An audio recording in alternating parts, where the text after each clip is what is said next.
Hello friends, welcome to homeo academy. Myself doctor Shubham. आज मैं आपको बहुत कॉमन मेडिसिन पढ़ाऊँगा जो बारिश के मौसम में और ठंडी के मौसम में बहुत फ्रिक्वेंटली यूज़ होती है, जिसका नाम है रस्टॉक्स। तो चलिए शुरू करते हैं। रस्टॉक्स, जिसका कॉमन नेम है पॉइजन ओक, पॉइजन आइवी या स्नो रोज भी कहा जाता है। इसके जो प्रूवर है वो डॉक्टर हैनीमन है। Family Anacardiaceae. Part use. Rhus tox का जो फ्लावरिंग टाइम है उसके ठीक पहले सनसेट के टाइम पर जो हम फ्रेश लीव्स कलेक्ट करते हैं उससे रस्टॉक्स का मदर टिंचर प्रिपेयर होता है। सोर्स जो है वो वेजिटेबल किंगडम है, मायाजम सोरा है, डायथेसिस रूमेटिक एंड गाउटी है, थर्मल रिलेशन ये पेशेंट बहुत ज़्यादा चिली रहता है। ये मेडिसिन स्किन के डिसीजेस में एंड रूमेटिज्म, म्यूकस मेम्ब्रेन्स के डिसीजेस में, टाइफाइड, इन्फ्लुएंजा और डेंगू जैसे बुखार, इन सब में बहुत फ्रिक्वेंटली इंडिकेट करती है। Rhus tox affects fibrous tissue markedly which produce pain and stiffness of joints, tendons, sheaths and aponeurosis. Operation के बाद की जो बाधाएं हैं जैसे पस होना, दर्द होना, सूजन आना, उसमें हम रस्टॉक्स दे सकते हैं। टीयरिंग पेन, फटने जैसा दर्द होता है। मोशन हमेशा लचीला बनाता है, इसलिए पोजीशन बदलने से उस समय उसे बहुत आराम लगता है। जोर पड़ने से, भारी बोझ उठाने से, अगर आपका शरीर गर्म हो या पसीने से भीगा हो या आप एक्सरसाइज करने के बाद ठंडे पानी से नहाए तो उस समय जो सिम्टम्स आपको आएंगे तब अगर आपने रस्टॉक्स दिया तो बहुत अच्छा काम करती है। Septic condition, cellulitis and infection, carbuncles in early stages, septicaemia, ठंडक से आया वात रोग that is rheumatism in cold season, इन सब में रस्टॉक्स बहुत अच्छा काम करती है। अब देखते हैं माइंड के सिम्टम्स। इसका जो माइंड है बहुत रेस्टलेस रहता है, उदास रहता है, सुसाइड्स के थॉट्स आएंगे, एक्सट्रीम रेस्टलेसनेस जिसके कारण वो बार बार जगह बदलता है, डेलीरियम रहता है जैसे उसके आसपास के लोग उसे जहर देकर मारना चाहते हैं, जिसके कारण वो किसी के भी हाथ से दवाई लेने से इनकार करता है।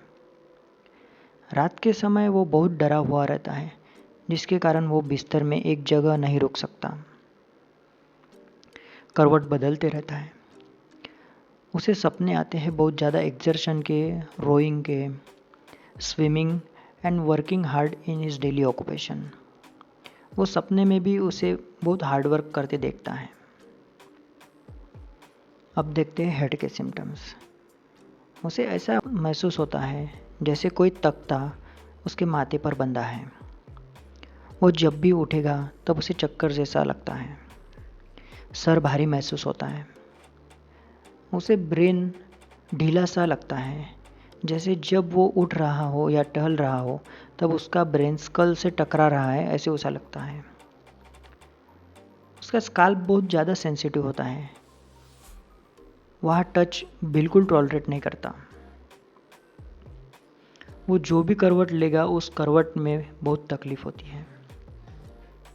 सर के पिछले भाग में दर्द होता है, छूने से दर्द और ज़्यादा बढ़ता है। उसे पहले माथे में दर्द होता है और फिर पीछे जाता है। Humid eruption on scalp with great itching. अब देखते हैं आइज के सिम्टम्स। उसकी आंखें बहुत सूजी हुई रहती हैं, लाल रहती है, इडिमेटस, साथ ही ऑर्बिटल सेलुलाइटिस भी रहता है। Pustular inflammation, photophobia and profuse flow of yellow pus. Oedema of lids, swollen suppurative iritis रहता है। तब 60 to 70% उसकी पलकें चिपक जाती हैं। अगर आँखों की कोई पुरानी चोट हो तब हम रस्टॉक्स दे सकते हैं। ठंडी और नमी के कारण आँखों का इन्फ्लामेशन, वो भी गठियावाद संबंधित अगर रहा तो रस्टॉक्स बहुत अच्छा काम करती है।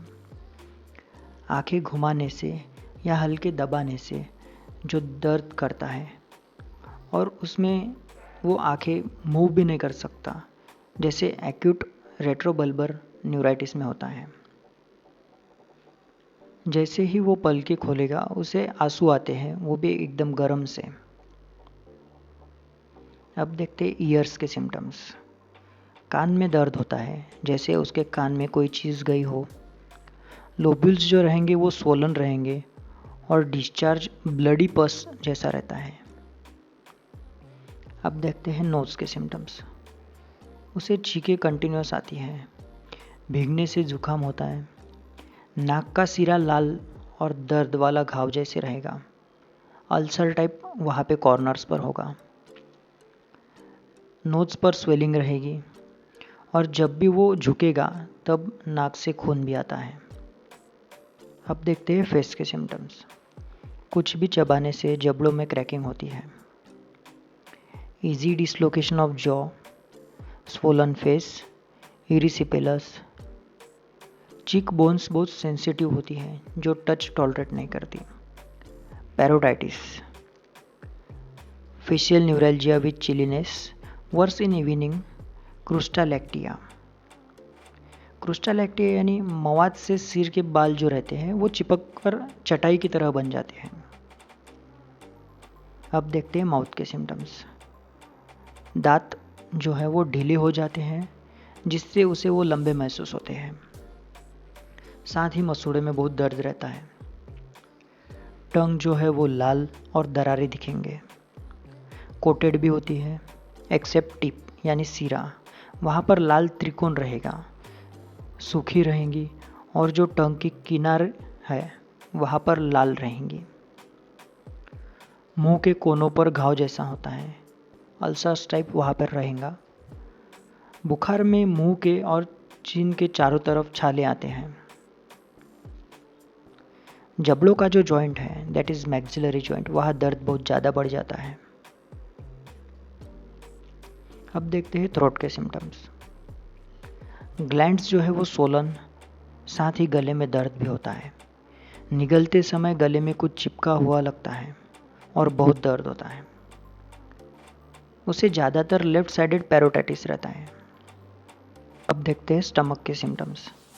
न बुझने वाली प्यास के साथ सभी प्रकार के भोजन के लिए बहुत भूख रहती है। उसके मुंह में कड़वाहट रहती है, कुछ भी खाने से कड़वा स्वाद लगता है। खाने के बाद नोजिया, चक्कर और पेट फूला सा लगता है। डिज़ायर फॉर मिल्क, उसका मुंह और गला पूरी तरह से सूखा होता है, तब अधिक प्यास लगती है। पत्थर जैसा प्रेशर लगता है स्टमक में उसे ड्राउजी और लेजी फील होता है खाने के बाद भी। अब देखते हैं एब्डोमेन के सिम्टम्स। उसे बहुत वायलेंटली पेन होता है पेट में। पेट के बल लेटने से उसे आराम मिलता है। स्वेलिंग ऑफ इंगोएनल ग्लैंड, उसे असेंडिंग कोलन के रीजन में बहुत ज़्यादा दर्द होता है। उस दर्द के कारण उसे मजबूरी में झुककर चलना पड़ता है। खाने के बाद पेट फूल सा जाता है और प्रेशर फील होता है। सुबह उठते ही पेट में गैस और गड़गड़ाहट महसूस होती है, मगर चलने फिरने से या टहलने से वो गायब हो जाती है। अब देखते हैं रेक्टम के symptoms. Diarrhoea of blood, slime यानी कीचड़ जैसा, और रेडिश म्यूकस भी रहेगा। जब उसे डिसेंट्री होगी तब थाइस के नीचे तक फटने जैसा दर्द होता है। स्टूल्स ऑफ कैडेवरस ओडर, मतलब जो डेड बॉडी रहेगी उसके सड़ने के बाद जैसे स्मेल आएंगी, सेम स्मेल उसे स्टूल का आता है। कभी कभी स्टूल पेनलेस और फ्रॉदी होता है। अक्सर रेक्टम के पास के फोड़े को शुरुआत में ही एबॉर्ट कर देता है। अब देखते हैं यूरिन के सिम्टम्स। डार्क, टर्बिड यानी गंदा, मैला भी कह सकते हैं, गाढ़े रंग का यानी हाई कलर्ड, स्कैंटी यूरिन, एकदम थोड़ी सी पेशाब होती है उसे, विथ वाइट सेडिमेंट। पेशाब करते समय उसे बहुत दर्द होगा, साथ ही जब खून आएगा तब जलन भी होती है। अब देखते हैं मेल के symptoms. swelling of glands, also called as balanitis, that is inflammation of glands. And prepuce, swelling of prepuce, that is inflammation of foreskin of your penis. Dark red erysipelatous, swelling of glands. Scrotum thick, swollen and edematous, उसे बहुत खुजली भी होती है। अब देखते हैं female के सिम्टम्स। वल्वा में बहुत ज़्यादा खुजली होती है और वहाँ सूजन भी रहती है। जब भी वो चलना शुरू करेगी तब पेल्विक आर्टिकुलेशंस में बहुत जकड़न सी महसूस होती है। मेंसेस समय से पहले आते हैं। प्रोफ्यूज बहुत देर तक रहते हैं। तेजाबी, लूचिया thin, protracted, offensive diminished with shooting pain upwards in vagina. अब देखते हैं रेस्पिरेटरी के सिम्टम्स। अपर स्टर्नम के पीछे उसे गुदगुदी होती है। ठंड की हालत में या जैसे ही वो अपने हाथों को बिस्तर से बाहर निकालता है तब उसे सूखी चिढ़ाने वाली खांसी होती है जो आधी रात से शुरू होती है और सुबह तक रहेगी। उसे खांसी में खूनी स्वाद होता है लेकिन खून नहीं दिखता। ओवर एक्सर्शन के बाद हिमोप्टेसिस होता है, that is cough with blood, और ब्राइट रेड कलर का वो ब्लड रहेगा। इन्फ्लुएंजा, साथ ही शरीर की सारी हड्डियों में दर्द रहेगा।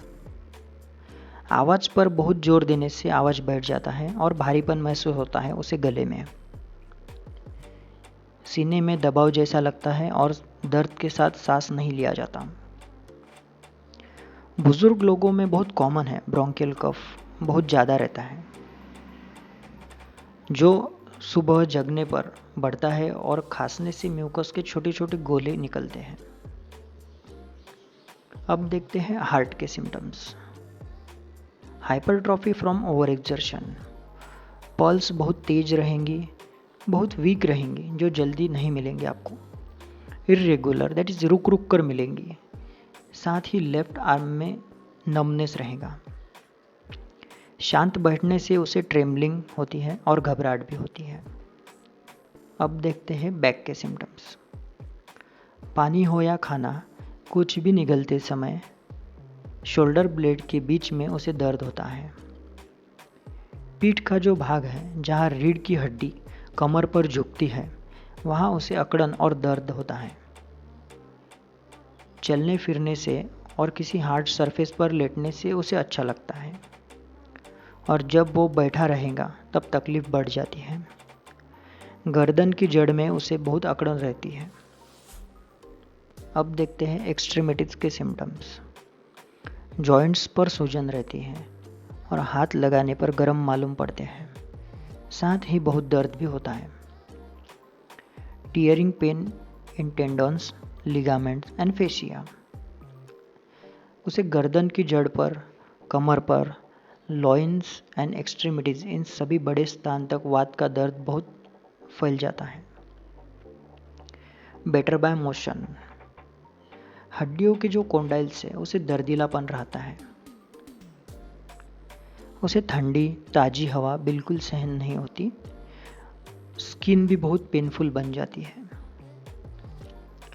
पेन अलोंग अल्नार नर्व, जब भी ठंडा या नमी वाला मौसम रहता है तब रात में सियाटिका का दर्द बढ़ जाता है। जब भी बाहरी ठंडी हवा लगे या कुछ ज़्यादा काम कर लिया तो एक्सट्रीमिटीज़ में चींटियाँ चलने जैसा और नमनेस महसूस होता है। Limbs stiff and paralysed, paralysis साथ ही ट्रेम्बलिंग भी होती है। नी जॉइंट के पास सूजन और बहुत दर्द रहता है जिसके कारण टच भी सहन नहीं होता और टेंडरनेस बहुत रहता है। उसे फोरआर्म्स और फिंगर्स में वीकनेस लगता है। पैरों में गुदगुदी होती है। उसे ऐसे लगता है जैसे बोन्स चाकू से घिस रहे हैं, ऐसे उसे फील होता है। सुबह के टाइम पर बहुत ज़्यादा स्टिफनेस रहता है जिसके कारण कभी कभी वो लंगड़ा कर भी चलता है। अब देखते हैं फीवर के सिम्टम्स। अडायनेमिक फीवर रहेगा, साथ ही बहुत रेस्टलेस रहता है और पूरा शरीर कांपता है। टाइफाइड जिसमें टंग सूखी और ब्राउन रहेगी, दांतों पर मैल जैसी परत आती है, दस्त भी होते हैं, बहुत बेचैनी रहती है। ड्यूरिंग हीट अर्टिकेरिया भी रहता है। ठंडक महसूस होती है, मानो उस पर किसी ने ठंडा पानी डाला हो। उसके बाद उसे गर्मी लगती है और शरीर को उसे स्ट्रेच करने की बहुत ज़्यादा इच्छा होती है। टाइफाइड, इन्फ्लुएंजा, डेंगू, इन सब के बुखार में इसका उपयोग बहुत अच्छा होता है। बुखार के शुरुआत में डायरिया होता है, उसके बाद उसे बहुत वीकनेस के साथ बुखार शुरू होता है। अब देखते हैं स्किन के सिम्टम्स। स्किन आपको लाल, सूजी हुई और बहुत ज़्यादा खुजली भी होती है। वेसिकल्स जैसे कि herpes, urticaria, pemphigus, erysipelas, vesicular syphiritiform, gland swollen, cellulitis, burning eczematous eruption, साथ ही वहाँ पपड़ी बनने की संभावना बहुत होती है। अब देखते हैं स्लीप के सिम्टम्स। उसे सपने आते हैं कि उसने बहुत परिश्रम किया हो या बहुत काम किया हो। गहरी नींद जैसे मूर्छा आया हो। आधी रात के पहले उसे नींद बिल्कुल नहीं आती। अब देखते हैं मॉडलिटीज। एग्रेवेशन, सोते समय, ठंड से, बारिश के मौसम में और पानी बरसने के बाद, रात के समय में, आराम के समय, भीगने से, पीठ पर लेटने से या राइट साइड पर लेटने से की तकलीफ बढ़ती है। अब देखते हैं एम्यूलरेशन, गर्मी से, सूखे मौसम से, मोशन, चलने फिरने से, आसन और करवट बदलने से, मालिश करने से, किसी गर्म चीज़ से सेकना, शरीर को स्ट्रेच करना, इन सभी से उसे आराम मिलता है। रिलेशनशिप, कॉम्प्लीमेंट्री जो है मेडिसिन्स वो है bryonia, calcarea fluor, calcarea carb, phytolacca. In urticaria follow with bovista. Inimical, apis mellifica. Antidotes, grindelia robusta और bathing with milk and grindelia lotion. एक छोटी सी केस प्रेजेंट करता हूँ। जैसे कि डेट ऑफ एग्जामिनेशन है 23 जुलाई 2022। नेम है Kaveri, age 43 year, gender female, occupation वो एक मेड है, मैरिटल स्टेटस मैरिड। ये एक नोन केस है सर्वाइकल स्पॉन्डिलाइटिस की। उन्होंने एलोपैथिक ट्रीटमेंट की थी और आयुर्वेदिक ट्रीटमेंट भी की है। उन्हें लास्ट ईयर जो सिम्टम्स थे वो थे नोजिया, वर्टाइगो। जब भी वो नींद से उठती थी तब उन्हें थोड़ा चक्कर जैसा लगता था। ऑक्सीपिटल रीजन में बहुत ज़्यादा दर्द रहता था। गर्दन के जड़ में अकड़न और साथ ही बहुत दर्द रहता था। आर्म्स में और उंगलियों में फॉर्मिकेशन और नमनेस भी था। गर्दन के पास दर्द नीचे तक स्कैपुला तक जाता था। तो उन्हें मैंने प्रिस्क्राइब किया था रस्टॉक्स 30 बीडी में 7 डेज़ के लिए और SL TDS 7 डेज़ के लिए। उनका फर्स्ट फॉलोअप 7 दिन के बाद था। 70% रिलीफ था सभी कंप्लेंट्स में। तो उन्हें मैंने SL कंटिन्यू किया था BD में 1 मंथ के लिए। अब 2 जून 2023 ये पेशेंट मेरे पास फिर से आए जिनको तकलीफ़ फिर से हुई। तो उन्हें मैंने रस्टॉक्स 200 OD 5 डेज़ के लिए प्रिस्क्राइब किया था, जो उन्हें 7 डेज़ में ही रिलीफ पूरा मिल गया था। If you like this video, please like, share and subscribe my channel.